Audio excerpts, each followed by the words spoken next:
Welcome to the Gospel Addict Podcast. I'm Bryan. And I'm Jim Reske. We're gospel addicts because we believe the gospel of Jesus isn't just good news, it's the best news ever. We're addicted to the gospel because it doesn't just start us out in the Christian life, it is the Christian life. Join us as we look at the Bible through the lens of the gospel. Thanks so much for listening. Hey, welcome back to the Gospel Addict Podcast. I'm Bryan. I'm joined with my co-host, Jim Reske. Jim, how's life? Things are good, Greg. It's great to be with you. Looking forward to tonight's podcast. Good. Yeah, I'm looking forward to it as well. I'm going to be teaching on the book of Ezra pretty soon at the end of this coming Saturday. So we are just doing a little podcast on some of the stuff we found interesting about the book of Ezra and things that we're learning, not necessarily a polished presentation. It should be pretty good or helpful. Hopefully we learn from each other. So I'll start off with just a simple outline of the book of Ezra. It's really almost two books because like chapters 1 through 6 don't even deal with the guy named Ezra. It's this guy Zerubbabel who rebuilds the temple. And so this is all about the Israelites are finally getting out of captivity from Babylon. They're being sent back to or allowed to go back to Jerusalem to rebuild the temple. And so that's kind of chapters 1 through 6 is Zerubbabel rebuilds the temple. And then chapters 7 through 10 are Ezra rebuilds the spiritual condition of the people. And some interesting facts about Ezra the man. His name means Yahweh helps. And he was a godly man characterized by a strong trust in God, a lot of moral integrity, and grief over sin. So he's one of the guys in the Bible that you can't really see any major flaws. Okay. Although he definitely knew he was a sinner. Because when he prays, he includes himself that he's rebelled against God. Okay. So we don't really meet him until chapter 7. And one of the coolest things I found out, Jim, is that many people believe, and I'm actually kind of beginning to embrace this idea, that Ezra is the one who wrote Psalm 119. Oh, really? Yeah, that he was the author of Psalm 119, because one of the key verses in the book of Ezra is Ezra chapter 7, verse 10. Okay. Which says that Ezra devoted himself to the well, let me find it here. Got it. Ezra had devoted himself to the study and observance of the law of the Lord and to teaching its decrees and laws in Israel. Yeah, what version was that? That's NIV. Okay, the ESV says Ezra had set his heart to study the law of the Lord and to do it and to teach his statutes and rules in Israel. He was like, man, he loved God's word. So if you think about Psalm 119, the whole psalm is all about God's word. Now describe Psalm 119 for a listener of ours who may have never knows that from any other psalm. Well, Psalm 119 is like the longest psalm in the book of Psalms, right. And it's all about it actually goes through the whole Hebrew alphabet in like stanzas, and so several I don't know, like 5 verses will be the first letter of the Hebrew alphabet, Aleph, and then Bet, and then Gimel, and it goes through the whole Hebrew alphabet. I think it's 150 verses long. I think I could be. I think it's 176. Is it? Okay. Just off the top of my head. I'm willing to be corrected. Well, so like just a little personal story with Psalm 119. I was in going to a Christian grade school, and we had little devotions in class, and so everyone had to read a psalm beforehand, and then the teacher would say something, and you pick some psalm, and someone would pick Psalm 23 or Psalm it's just some nice favorite psalm. And one day I thought I'd be cheeky and I picked Psalm 119 and they said, we're going to start going over this. And I got a few verses into it. The teacher said, no. We're not going to take an hour and a half, 2 hours, or whatever, and go through all Psalm 119. So I got busted for choosing Psalm 119 for a devotional. That is hilarious. Flat busted. But and it's not like I was doing it because I was a student of the word and I like, this is so great. It's all about God's word. It really moves me. God is no. I thought this would be funny to go on to take the entire classroom period with the longest psalm. So I think, I thought from that memory, only from that distant memory, Greg, it was 176 verses. And you know what? I just looked it up and you were exactly right. What do you know? And in fact, the last verse is, I have gone astray like a lost sheep. Seek your servant, for I do not forget your commandments. That's great. And so every stanza, almost every verse of this psalm is about the psalmist's love for God's word. And so, had you ever heard that maybe Ezra wrote Psalm 119? No. And do you think of the connections from Ezra 7:10? Well, I mean, just people that have like studied his life, and I guess there's something that's outside the Bible. Maybe it's Jewish tradition that says that they think he wrote Psalm 119. But we also we know that he probably compiled the Chronicles, and then the book of Ezra, the book of Nehemiah.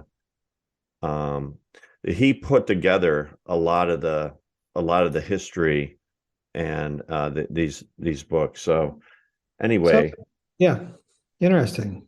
So in connection to Psalm 119, I was going to ask you about that, but I don't want to interrupt your chain of thought, because I thought last week when we were listening to a teaching on Second Chronicles, someone mentioned that Ezra might be the author, and I thought, what's the tie-in with Second Chronicles? What's the flow of thought from that background? So if you just read Second Chronicles, you said, I've got that bit of history and I get that. Now I come to Ezra, did you, in your reading and studying, did you get a connection between the context of the book of Ezra, I guess is what I'm getting at. Well, I mean, Ezra was a priest, and he definitely loved God's word. And even when he was in Babylon, like I said, he returns to Jerusalem in chapter 7, which is many, many years, like decades after the temple was rebuilt. And he comes to kind of reform the people, to bring spiritual reformation and to bring people back in line with God's word. And so, but he was kind of a historian. He was a priest, but he was like a historian. So I think a lot of the conviction that he authored the Chronicles comes from Jewish tradition. Okay. But here's some other interesting facts, though.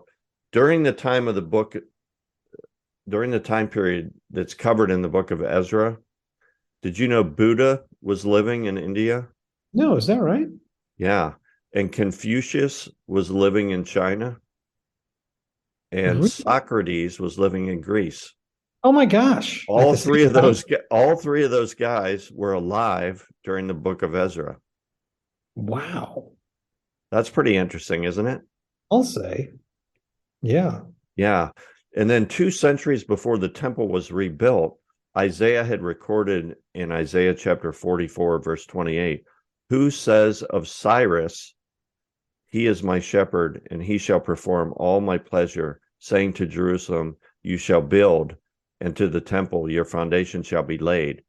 So this was 2 centuries before Cyrus actually released the Jews to go back to Jerusalem to build the temple. And Isaiah calls him by name.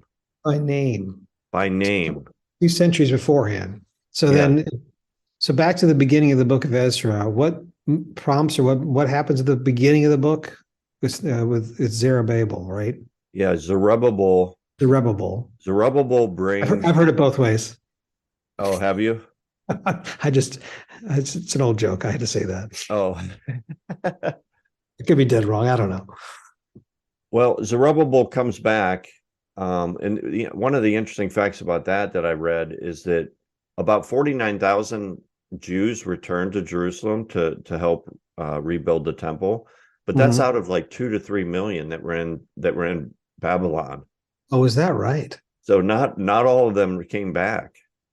Oh, wow. I wonder what happened to the rest of them. I don't know, but the distance for them to return was 900 miles too. Oh, wow. And so the return from Babylon to Judea, many people call it a second Exodus, but instead of the 2 to 3 million all leaving, only 49,000 go back. So, and it was exactly 70 years after the exile was the first return to Jerusalem, that's where Jeremiah's prophecy comes in, because Jeremiah said that they'd be in captivity for 70 years. Right. So Jeremiah pegged that. And then, so 2 to 3 million Jews were in exile. I didn't realize it was that many. It must have been 70 years is not long enough to take, say, 100,000 and, through population growth, go to 2 or 3 million. So it must have been 2 or 3 million that left in the first place in exile. I don't know. I mean, I don't even remember I look at all these different sources, and that was the comment that this one source said, that one of the surprising things is that such a small group returned. But later more returned when Ezra came back. Right. So not that many. Not that many. Yeah. Like only a couple thousand. Yeah. So 2,000. Right. So then let's back up for a second. So let's kind of get this for our listeners. Right at the beginning of the book, Cyrus on his own says, I'm going to let you guys go back, but not to Ezra. This is the first 6 chapters are just about, I said Zerubbabel, right? And Cyrus on his own. And the Ezra chapter 1, verse 1 says, in the first year of Cyrus, king of Persia, in order to fulfill the word of the Lord spoken by Jeremiah. It's interesting, it doesn't say Isaiah, because Isaiah is the one who named him. Yeah. But Jeremiah said, you'll be there 70 years. But it says here, I'll continue, the Lord moved the heart of Cyrus, king of Persia, to make a proclamation throughout his realm and also put it in writing. And he says, you can go back on his own. It's not like someone went to him, the court said, oh, great King Cyrus, please let my people return. Cyrus just decided. And one thing tidbit is that, I don't know if you read this too, Greg, but supposedly he got in power and said there's a whole bunch of people that have come into Persia. I want them all to go back, not just this religious group, but all the religious groups that are here, all these exiles. Everybody go home, get out of here. Yeah, this wasn't the only group of people that he allowed to go back. In fact, I heard in the United Nations in New York City, in the United Nations building, they found I want to say it was a copper cylinder where Cyrus, from the time of Cyrus, where he actually sent a group of, gave permission for a group of people to go back to their country. That they found that. They found really? That. Yeah.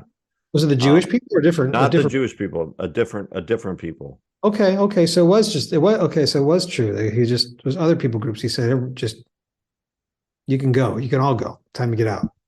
Yeah. So let's talk about some of the principles of that. So what do we see there? That God can use anybody to answer prayer, to fulfill his promises. Yeah.